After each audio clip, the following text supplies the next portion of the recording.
예, 안녕하십니까. 찐오빵입니다.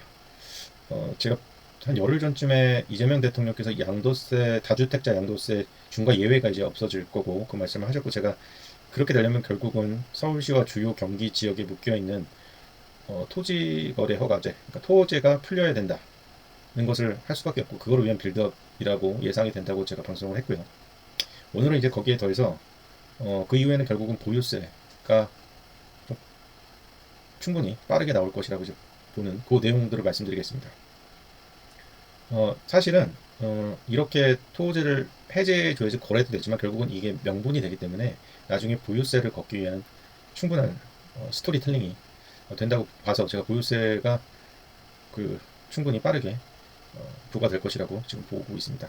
현재보다는 좀 크게 되겠죠. 첫 번째 이제 그 이유가 이제 처음부터 이제 말씀드리겠습니다. 팔고 싶어서 못 판다는 이제 결국은 핑계를 없애게 됩니다. 기존에는 이제 다주택자들이 버틴 뭐 명분이나 이유가 계약갱신 청구권 때문에 세입자가 안 나와서 팔 수가 없다, 이런 상황인데, 그래서 결국은 집주인이 팔려고 해도 세입자가 갱신권을 하거나 하면은 실거주가 들어올 수 없어서 거래가 이제 불발되었었습니다.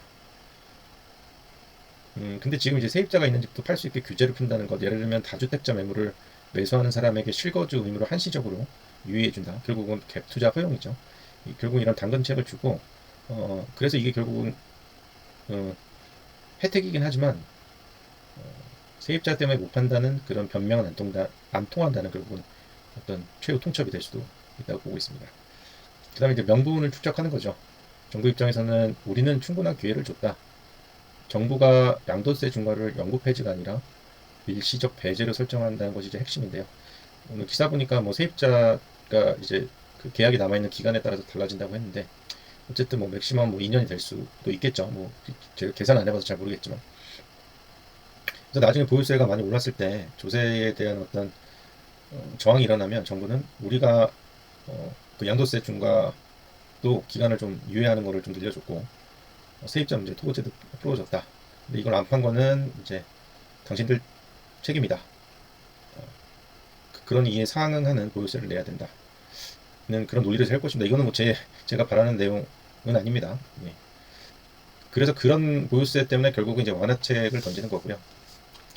그래서 이런 것들로 인해서 이제 보유세가 부활이 될 것이라고 강력하게 생각하는데, 그 이유는 결국은 돈이죠. 세수가 이제 부족하기 때문에 세수를 걷기 위해서입니다. 그래서 양도세 중과에 대한 거를 유예를 뭐 약간 더 상식적으로 늘어나게 된다면 세수가 좀 덜 거치겠지만, 결국은 종부세로 인해서 세수를 메운다는, 그게 정부의 전략이고, 어떻게 보면 이제 덫이라고 할 수도 있습니다. 트랩. 지금은 이제 결국은 이제 보유세를 매기기 위한 어떤 빌드업, 이거 어떻게 보면 트랩을 정부 쪽에서 계획을 세운 걸 수도 있는데요. 근데 보유세가 많이 걷어지면 정부 고과는 좀 채워지겠지만, 또 그 대가로 그게 너무 과하게 되면 치러야 할 비용에 대해서 좀 말씀드리겠습니다. 결국은 은행이 이제 부실해지고요. 금융적인 위기 위험이 생깁니다. 도시가 되게 낡고 위험해집니다. 슬럼화가 발생됩니다. 사람들은 이제 돈을 안 쓰죠. 경기 침체. 사실 이런 부작용을 말하면은 심각한 것 같지만, 그래도 또 당장은 안 일어나니 또 크게 신경을 못 씁니다. 근데 이게 상당히 큰 위험 중에 하나고요. 그래서 그렇기 때문에 보유세를 이 세 가지 부작용이 터지지 않을 만큼 어느 임계점까지밖에 올릴 수밖에 없는 상황일 겁니다.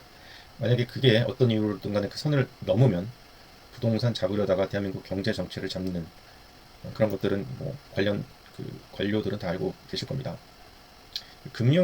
은행의 담보 가치가 훼손된다는 말은 집주인이 뭐 세금을 못 낼 수도 있고, 여러 가지 그렇게 되면은 그 집을 담보로 잡고 있는 이제 은행이 문제가 되고, 그게 흔들리면 국가적으로 비극이 될 수가 있습니다. 그래서 멀쩡하던 1주택자나 기업들도 자산가치 하락으로 대출 한도가 줄어들고, 또 제2금융권으로부터 도산할 위험이 생길 수가 있습니다.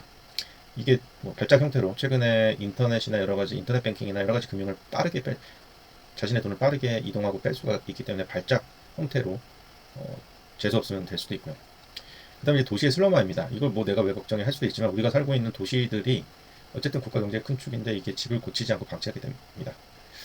이 노후 아파트나 빌라 이런 것들이 급속하게 더 관리가 안 되고 노후가 됩니다. 그래서 주거 품질이 평준화되고요. 도시 한복판이 슬럼이 되는 상황이 발생하게 될 수 있습니다. 소비 절벽, 부자도 돈을 안 쓰게 되고 내수 경기가 지금도 사실 안 좋긴 한데 더 박살나게 될 수 있습니다. 복지를 줘서 세수 거친도록 좋을 수도 있지만 결국은 더 크게는 내수가 안 좋아질 가능성이 매우 높은 상황입니다. 그래서 결국 이렇게 되면은 사실 뭐 개인적으로 봤을 때 할 수 있는 것들을 좀 말씀드리겠습니다. 결국은 현금 흐름을 잘 돌아가게 만들어야 되겠죠. 뭐 당연한 말이기도 하지만 자산을 많이 갖거나 그 크기보다는 뭐 부동산으로 따지든 뭐 다른 자산이든 세금을 내고도 버틸 수 있는 현금 창출 능력입니다. 그래서 어쨌든 그것들이 이제 가장 중요하고 부동산 입장에서는 물론 이것들은 여러 개 되는 사람들을 빼놓고 일반적인 사람들 입장에서는 뭐 내 수준에 맞는 뭐 부동산 한 채와 금융자산의 포트폴리오를 잘 구성하는 것이지 않을까 합니다. 어, 그 개인적으로는 모든 사람이 안정적인 생활을 하려면 1주택을 소유하는 것이 맞다고는 보고 있습니다. 개인적으로. 이것들은 근데 개인의 취향이나 각자가 결정할 문제고요. 그 각자의 결정에 대해서는 후회하지 않도록 잘 고심해서 하면 좋을 것 같습니다. 예, 이상으로 방송을 마치겠습니다. 감사합니다.